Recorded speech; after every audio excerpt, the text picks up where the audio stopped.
আসসালামু আলাইকুম everyone, welcome to my channel. খুবই সহজভাবে ভীষণ মজার ইউনিক একটি নাস্তার রেসিপি আজকে তৈরি করে দেখাবো। রমজানে যারা ভাজা পোড়া খেতে পছন্দ করেন, আজকের এই চিকেন কোন রেসিপিটি আশা করছি আপনাদের সকলের খুবই ভালো লাগবে। ঘরে থাকা উপকরণ দিয়ে খুবই সহজভাবে ইফতারের আয়োজনে আপনারা এই চিকেন কোন রেসিপিটি একবার তৈরি করে দিলে পরিবারের বড় থেকে ছোট সকলেই খুবই পছন্দ করবে। তো আর কথা বাড়াচ্ছি না, চলুন রেসিপিটি দেখে নিচ্ছি। এই রেসিপিটি তৈরি করার জন্য প্রথমেই একটি মিক্সিং বলে আমি 1 কাপ পরিমাণ ময়দা নিয়ে নিচ্ছি। আপনারা চাইলে এর পরিবর্তে আটাও নিতে পারবেন।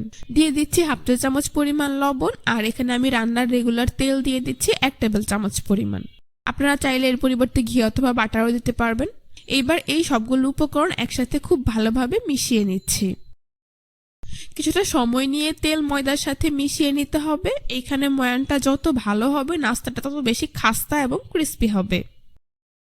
যখন দেখবেন ময়দা এইভাবে হাত দিয়ে মুঠো করলে দলা পেকে যায়, তাহলে বুঝতে হবে ময়দা পারফেক্টলি মাখানো হয়ে গিয়েছে। এখন আমি এর মধ্যে অল্প অল্প করে নর্মাল টেম্পারেচার পানি অ্যাড করে দিচ্ছি আর একটি সফট ডো তৈরি করে নিচ্ছি। আপনারা চাইলে কুসুম গরম পানি দিয়েও একইভাবে গোলা তৈরি করে নিতে পারবেন। তো এভাবে অল্প অল্প করে পানিটা অ্যাড করলে পারফেক্ট একটি ডো আপনারা তৈরি করে নিতে পারবেন। দেখতেই পাচ্ছেন আমার ডো তৈরি করা হয়ে গিয়েছে। এখন আমি এর উপর সামান্য পরিমাণ তেল মাখিয়ে একটি ঢাকনা দিয়ে ঢেকে এটাকে রেস্টে রেখে দেব 15 থেকে 20 মিনিটের জন্য। তারপর চুলায় একটি প্যান বসিয়ে এর মধ্যে প্রায় 2 টেবিল চামচ পরিমাণ রান্নার রেগুলার তেল দিয়ে দিচ্ছি। তেল কিছুটা গরম হয়ে আসলে আমি এর মধ্যে 1/2 চা চামচ পরিমাণ আস্ত জিরা দিয়ে দিচ্ছি। 1 টেবিল চামচ পরিমাণ রসুন কুচি, আপনারা চাইলে রসুনের পেস্টও দিতে পারবেন। আর দিয়ে দিচ্ছি 1/2 চা চামচ পরিমাণ আদার পেস্ট। এখন চুলার আঁচ মিডিয়াম টু লোতে রেখে এই রসুন আর আদাটাকে একটু ভেজে নিতে হবে যাতে এর কাঁচা গন্ধটা চলে যায়। দেখতেই পাচ্ছেন ভাজা হয়ে গিয়েছে। এখন এর মধ্যে আমি অ্যাড করে দিচ্ছি 3 থেকে 4টি কাঁচামরিচ কুচি। ঝালের পরিমাণটা আপনারা আপনাদের পছন্দ অনুযায়ী দিয়ে দিবেন। কাঁচামরিচটাকে একটু ভেজে নিচ্ছি। এবার অ্যাড করে দিচ্ছি 2টি বড় সাইজের পেঁয়াজ কুচি।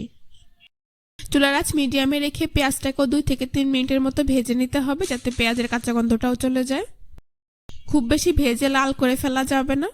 তো দেখতেই পাচ্ছেন আমার পেঁয়াজগুলো ভাজা হয়ে গিয়েছে। এখন আমি এখানে অ্যাড করে দিচ্ছি 1/2 কাপ পরিমাণ গাজর কুচি। গাজরটাকে আমি একদমই চিকন করে কুচি করে নিয়েছি, আপনারা চাইলে গ্রেট করেও নিতে পারবেন। গাজরটাকে 2 থেকে 3 মিনিটের মতো ভেজে নিয়েই তারপর আমি এখানে অ্যাড করে দিচ্ছি 1 কাপ পরিমাণ বাঁধাকপি কুচি। এবার গাজর আর বাঁধাকপিটাকে খুব ভালোভাবে সবকিছুর সাথে মিশিয়ে 2 থেকে 3 মিনিটের মতো ভেজে নেব। খুব বেশি সময় নিয়ে ভাজার প্রয়োজন নেই। তো ভাজা হয়ে গিয়েছে। এখন আমি এর মধ্যে অ্যাড করে দিচ্ছি 1/2 কাপ পরিমাণ সেদ্ধ করা মুরগির মাংস। মুরগির মাংসটাকে আমি আগেই সামান্য লবণ দিয়ে সেদ্ধ করে এইভাবে ঝুরি করে নিয়েছি। দিয়ে দিচ্ছি প্রায় 1 চা চামচ পরিমাণ লবণ। কালো গোলমরিচের গুঁড়ো দিয়ে দিচ্ছি 1/2 চা চামচ পরিমাণ। ধনিয়ার গুঁড়ো দিয়ে দিচ্ছি 1/2 চা চামচ পরিমাণ। আর এখানে আমি চিলি ফ্লেক্স দিয়ে দিচ্ছি 1/2 চা চামচ পরিমাণ। সয়া সস দিয়ে দিচ্ছি 1 টেবিল চামচ পরিমাণ। আর টমেটো কেচাপ দিয়ে দিচ্ছি 1 টেবিল চামচ পরিমাণ। এবার এই সবগুলো উপকরণ একসাথে খুব ভালোভাবে মিশিয়ে নিচ্ছি। মুরগির মাংসটা অপশনাল, আপনাদের হাতের কাছে না থাকলে না দিলেও চলবে। তবে অনেক সময় বাচ্চারা শুধু সবজি দিয়ে নাস্তাগুলো খেতে চায় না, তাই একটু মুরগির মাংস দিলে কিন্তু খেতে অনেক বেশি মজার হয়। এখন অন্য একটি বাটিতে আমি 1/2 কাপ পরিমাণ তরল দুধ নিয়ে নিচ্ছি। তারপর এখানে অ্যাড করে দিচ্ছি 1 টেবিল চামচ পরিমাণ ময়দা। এবার এই ময়দাটাকে দুধের সাথে খুব ভালোভাবে মিশিয়ে নিচ্ছি। মেশানো হয়ে গিয়েছে। এখন এই মিশ্রণটা সরাসরি আমি প্যানে দিয়ে দিচ্ছি।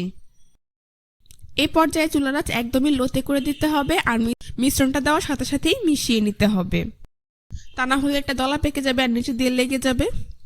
দুধ আর ময়দার এই মিশ্রণটা দেওয়ার কারণে এই পুরটার মধ্যে একটা ক্রিমি টেক্সচার চলে আসবে আর এটা খেতেও কিন্তু অনেক বেশি ভালো লাগবে। আর পুরটা কিন্তু একদমই তৈরি। এখন চুলা বন্ধ করে এটাকে ঠান্ডা করে আমি একটি প্লেটে উঠিয়ে নেব। ফিরে এলাম 20 মিনিট পর। আমি ঢাকনাটা উঠিয়ে নিচ্ছি। দেখতেই পাচ্ছেন আমার ডো আগে থেকে অনেকটাই সফট হয়ে গিয়েছে। এখন এটাকে আরো কিছুটা সময় নিয়ে মথে নিচ্ছি। তারপর ডোটাকে আমি একটি বোর্ডের উপর নিয়ে আবারও কিছুটা সময় নিয়ে মথে এইভাবে লম্বা রোলের মতো করে নিচ্ছি। একটি ছুরি দিয়ে এর এক পাশ থেকে এইভাবে 7 থেকে 8টি লেচি কেটে নিচ্ছি। এইখান থেকে একটি লেচি রেখে অন্যগুলোকে মিক্সিং বলে নিয়ে ঢেকে রাখবো, এতে করে লেচিগুলো ড্রাই হয়ে যাবে না। এইবার এই লেচিটাকে গোল বলের মতো তৈরি করে নিচ্ছি।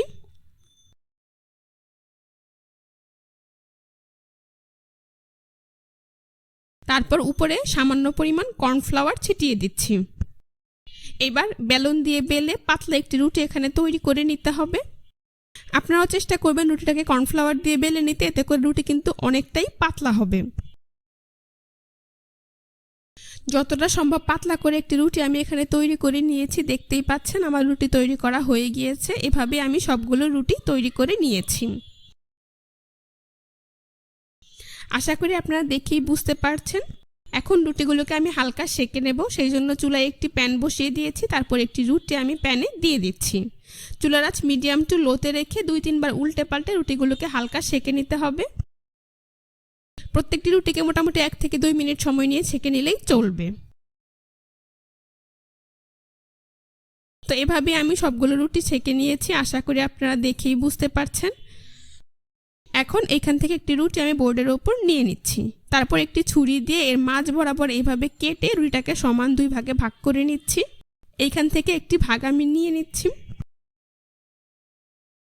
এইবার একটি মিক্সিং বলে আমি প্রায় 3 টেবিল চামচের মতো ময়দা নিয়ে নিচ্ছি।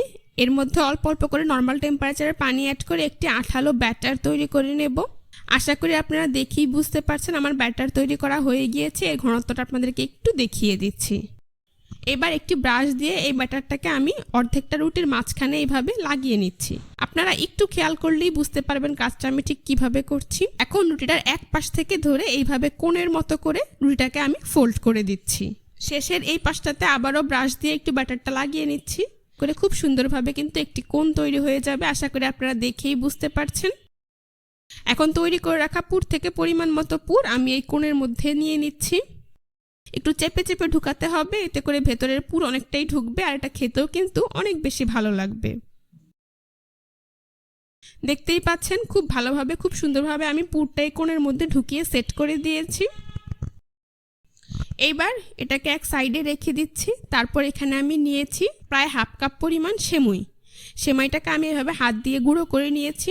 এখন তৈরি করে রাখা নাস্তার মুখটাকে আমি প্রথমেই এই ময়দার ব্যাটারে ডিপ করে দিচ্ছি। তারপর ব্যাটার থেকে তুলে আমি এই লাল সেমাই দিয়ে কোট করে দিচ্ছি।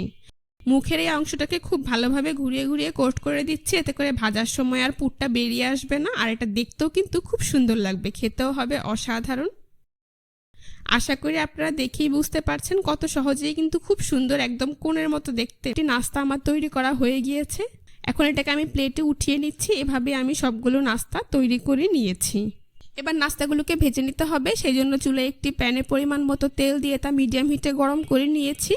এখন এই গরম তেলে একে একে এই নাস্তাগুলোকে দিয়ে দিচ্ছি। চুলার আঁচ মিডিয়ামে রেখে কিছুক্ষণ পরপর উল্টে পাল্টে নাস্তাগুলোকে গোল্ডেন ব্রাউন কালার এবং মুচমুচে করে ভেজে নিতে হবে। নাস্তাটার এরকম কোন আকৃতির কারণে কিন্তু বাচ্চারা এটা খেতে খুবই পছন্দ করবে। দেখতেই পাচ্ছেন আমার নাস্তাগুলো কিন্তু ভাজা হয়ে গিয়েছে, খুব সুন্দর কালার চলে এসেছে। এখন একটি ছাঁকনি দিয়ে এগুলোকে তেল থেকে তুলে খুব ভালোভাবে তেল ছড়িয়ে একটি নাস্তার প্লেটে উঠিয়ে নিচ্ছি। বাকি নাস্তাগুলোকে আমি একইভাবে তেল ছড়িয়ে নাস্তার প্লেটে উঠিয়ে নিচ্ছি। এভাবে আমি সবগুলো নাস্তা ভেজে নিয়েছি। তারপর পরিবেশন করে আপনাদের দেখিয়ে দিচ্ছি। দেখতেই পাচ্ছেন নাস্তাগুলো দেখতে মাশাআল্লাহ কতটা সুন্দর হয়েছে, এটা খেতেও কিন্তু হয়েছে অসাধারণ। রমজানের ইফতার আয়োজনে বাচ্চাদের টিফিনের জন্য কিংবা বিকেলে চায়ের আড্ডায় অতিথি আপ্যায়নে ঝটপট এই চিকেন কোনের রেসিপিটি আপনারা একবার তৈরি করে দিলে পরিবারের বড় থেকে ছোট সকলেই এটি খুবই পছন্দ করবে আর বারবার এটাই খেতে চাইবে। রমজানের ইফতার আয়োজনে একটু ভিন্নধর্মী কিছু তৈরি করতে চাইলে আজকের এই রেসিপিটি আপনারা তৈরি করে নিতে পারেন। আশা করছি আজকের রেসিপিটি আপনাদের সবার কাছে ভীষণ ভালো লেগেছে। রেসিপিটি ভালো লেগে থাকলে অবশ্যই আমার চ্যানেলটি সাবস্ক্রাইব করবেন, পাশে থাকা বেল বাটনটি অন করে দিবেন। আজ এ পর্যন্ত, সবাই ভালো থাকবেন, সুস্থ থাকবেন। আল্লাহ হাফেজ।